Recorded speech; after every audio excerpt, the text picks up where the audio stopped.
So to start, can you tell me a little bit about the choice to sign on for this one? Because I saw you in two things this year, this and Crystal Fairy, and they are just so different. And then they're also so different from the roles of yours that I grew up with. So what was it about this role that piqued your interest? Um, I made the films back to back actually, and I just saw All That I Am for the first time really recently, and I was thinking, wow, it seems like two totally different times in my life when I made that. When I made that, I realized there was only like a week in between.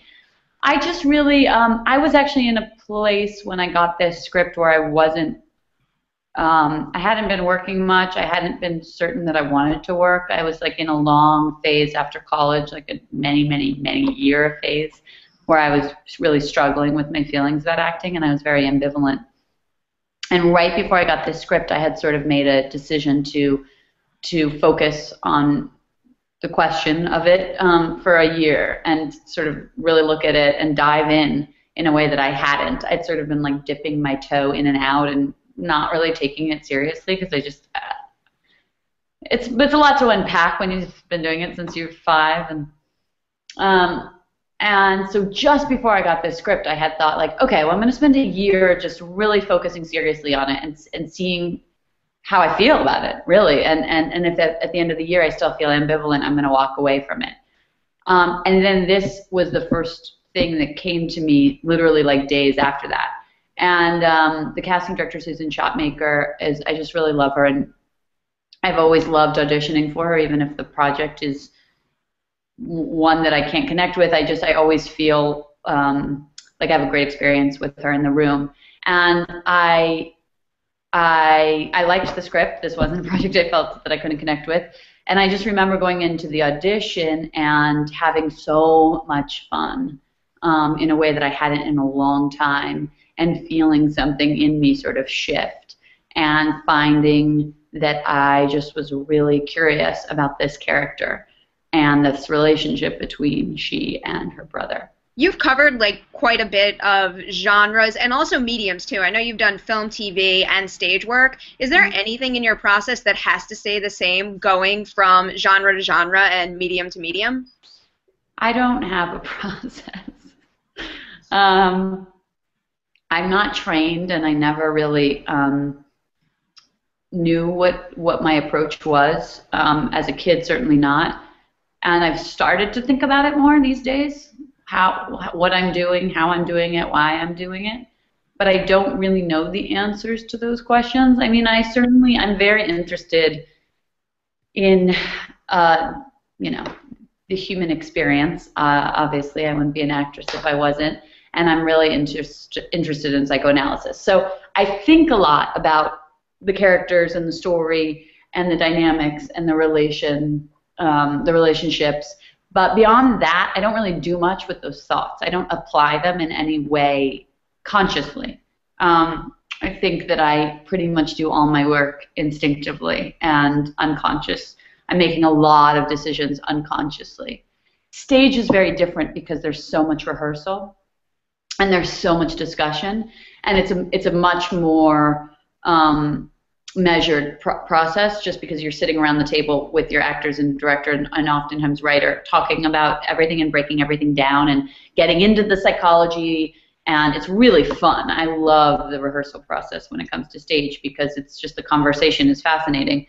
So there's a little bit more that's been at least verbalized before you even start performing, playing around with performance. But it's pretty much the same thing once you get to the performance. You kind of throw everything out the window. You know, I'm sure every actor says this. Whatever work you do beforehand, you throw it out the window when you get there, and you just try to be in the moment. I do a lot less work beforehand than most actors. So that is my long-winded question, which is I don't have an answer. I mean, my long-winded answer is that I don't have an answer. Sometimes it's better that way. Do you find it difficult to then jump into, let's say, an ensemble like this? If anyone did have a strict process that they had to abide by, do you have a tough time adjusting to that? No, I haven't come across that yet. I find that most good actors, whatever their process is, it doesn't get in the way of of the scene work. Once you're there together, and that overwhelms anything else. So no, that hasn't been a problem for me yet. But that's an interesting. How about your director? Is there anything in particular that you're looking for that a director has to have before you commit to work with him or her? No. I mean, it's definitely not that black and white. I've committed to projects in which I haven't met the director or even spoken to them. And I wouldn't sign on for a project such as, let's say, Crystal Fairy without having met the director. I'd worked with Sebastian and we were good friends, so that wasn't even an issue. But of course, there are certain roles or projects that I wouldn't feel comfortable moving forward with until I knew that I had a certain rapport with the director. There's other jobs that it feels less necessary to me, whether it's because of who the character is or or the challenge that I see before me. Everybody is so different, and each project is so different that there is no constant. I hope that in my directors I'm going to find somebody that I trust. That's pretty much it. Trust their sensibility, trust their intelligence, their humor, trust that they have enough confidence in the process, whether it's their own ability or mine. Sorry, weird things are popping up on my computer. That we can play, that they are not going to feel that they need to adhere to some rigid idea of what things need to be and thus corner me. Now, I've never worked with somebody like Kubrick, who I think sounds like he is just that kind of director, and I imagine it would be fascinating and challenging and amazing in other ways. So I don't have any rules. I feel like I'm just sort of starting out with myself as an actress, as an adult, as the person I am, and I don't really know what I need or what I respond to. I know what's worked in the past, but I really don't know what that means for me in the future. So I'm pretty open to things. Can you tell me now a little about working with Carlos as an actor's director? Because my favorite thing about this movie is that it doesn't have a big beginning, middle, and a clear-cut end. It's closer to a real representation of a few days in a family's life. Was there anything he did to kind of facilitate that? Well, Carlos was really, really open to us and our instincts and our needs, and he was a great actor's director in that he had his vision and he knew what the film was about for him, but he was really not just open to, but looking for our input and our response to it. So we got to play a lot, and his eyes and ears were wide open to us, and I really loved that. And we also, when you shoot a film on location like this one, you generally are all living in the same place, which is my favorite way to make a movie. So we also just had a sort of familial experience. I think it was a month or something in upstate New York, and we were all eating every meal together and spending our nights together, at the bar or whatever. So there was also a sort of familiarity and camaraderie that we were developing off screen, and Carlos was very much at the center of that. So yeah, all around he was incredibly nurturing of the actor's experience. Is there anything that you saw him do that you're hoping you can encounter again with future directors? Yeah, I think that his willingness to not know, is what I'm sort of talking about when I talk about a director having confidence in their actors and in themselves. The thing that's really hard is to work with a director who I always think it's coming from a place of fear. He's so scared that they don't know what they're doing that they act like they do, and they sort of shut everybody else down. And Carlos was completely willing to be and open to being uncertain. He had ideas always, but willing for them to be wrong. Open to the possibility that they were not wrong, but that something else could work. And that to me is the best thing to encounter in anybody. Is there anything that you remember specifically discovering because he let you do that that you're so proud of in the final film? Oh, God. I I can't really see my performances, to be honest. I mean, I know when something feels false, but other than that, I can't. I don't know that I can talk about moments that I'm proud of. I do. To me, it's you know, it's about the experience. It's about the making of it. And I just remember, like I said earlier, this film came right after this decision I'd made with myself to dig in and throw myself into myself as an actress in a way that I hadn't ever done. So I got to do that. So he gave me the chance and the space to do that. And so every moment of it, I felt like I was discovering something. What sparked that decision to jump back into acting? Did you see anything or did anything happen that made you want to commit to it now versus, you know, a couple years ago again? Over the years, different things had happened. One of them, and I talked a lot about this when I was promoting Crystal Fairy, was seeing Sebastian Silva's film The Maid at Sundance, which I just saw randomly. We were at Sundance for like 24 hours, and we were going to leave without having seen anything and drive back to LA. And I was like, we should see something. My boyfriend and I was like, we're filmmakers. We should see something. And I flipped through the book, and I was like, this is the thing I want to see. I don't know who he is or what this is, but this looks interesting. And it was like starting in an hour, and we happened to get seats, which is wildly impossible there. And I remember watching it and saying at the time, okay, if people are making films like this, I think I want to keep doing it. And I certainly didn't think I'd ever work with Sebastian. I certainly didn't think I'd be making a Chilean film. And then a year later, I got a call to work with him. And so that was a moment. But that was probably 2 years before this period of time I'm talking about. Honestly, it was my boyfriend. he marched. I had an anxiety attack one day. We spent a lot of time in upstate New York, quite far from the city, and I had gotten a call about an audition, and I had like my typical sort of breakdown over it, like, oh, do I want to drive into the city for this? Do I even want to do this? If I do want to do this, do I want to do this? But I have to make money, and I'm not doing anything else, and I can't do it. And it was just like, over and over and over again for years. And finally, my boyfriend, he walked me out to this cliff behind our house upstate and was like, you've got to settle this. I don't know what you have to do, but it's driving you crazy.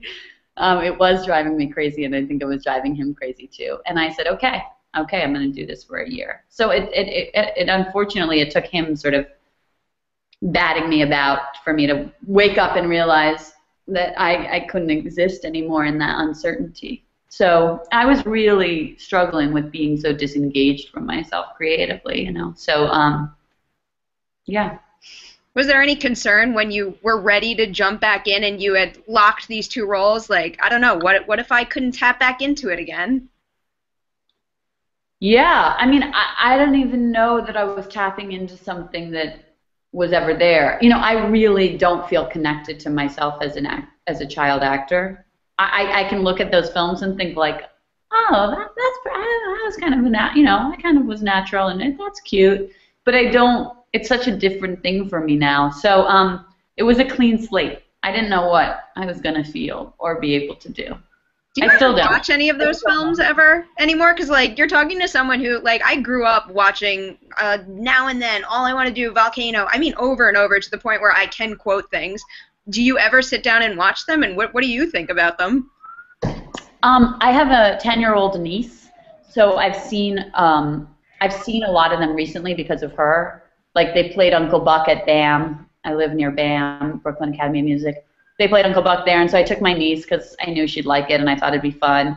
Lena Dunham screened This Is My Life, which was the first film Nora Ephron made a few months before Nora's death, also at BAM, so we went to see that. Really mostly because of my niece. And we've tried to watch Now and Then, but I can't seem to find it. So, no, I don't read. I'm pretty sure I have it on VHS. I could send it your way. You have a VHS player. I do have a VHS player. So, no, because of her, I've revisited some of them, and I probably will continue to because she's getting to that age where those others will start to be appealing. But, no, I don't, for fun, sit around and watch them. And I don't have TV, so I don't have the experience of, clicking through and stumbling upon one. Yeah. Speaking of TV and Lena Dunham, I know you're on Girls this season, and IMDb says your character is Caroline Sackler. So is it safe to assume you're playing Adam's sister in that? No comment. I didn't know that IMDb said that, but I was asked not to disclose who my character is. Understandable. Can you tell me at all, did you shoot your scenes, and is there anything special about that set that really is going to stick with you? It was it was a great, incredibly fun time. We did it all last summer. I'm in a few episodes, so I spent a couple months with them, and I've known Lena my whole life and loved and adored her always, and obviously think she's incredibly talented and brilliant and spectacularly fun to watch. I think she's such a great actress. So suffice it to say, I was thrilled to be there, and it was really one of the most fun sets I've ever been on. It's very rare to be, especially in the world of television because the schedule is so intense, it's rare to be able to have so much fun at work, which is crazy because we're basically playing make-believe for our jobs, and obviously it's serious and it's real and there's money and it's people's livelihood, but it should be fun at least some of the time. And they're really, really good on the set of Girls at being able to get the job done while having fun most of the time. And I cannot tell you what an incredible, unique, and privileged place that is to be. So I had a great time, and Lena wrote a really fun, I'm running on reserve power, a really fun, great role for me to sink my teeth into. So I really had a ball. And you're also lucky because you're also in the Veronica Mars movie, which I know people are foaming at the mouth for right now. Can you tell us about your character in that at all? Is that top secret too? Because the trailer just came out. I don't think I saw you in it, but... Oh, it did? Let me plug my computer in. Sorry. The Veronica Mars movie. Yeah, I don't know how much I'm allowed to say. I think that I'm allowed to say whatever I want. That was really, really fun. Really fun. I have to say I hadn't seen the show beforehand, and I really didn't have any connection to it. I happen to have known Kristen for years, from like 15 years ago, just coincidentally through a friend, and I always loved her. But otherwise, I had no connection, and it was really fun. I had no idea the energy behind that show, and this film was completely financed by its fans.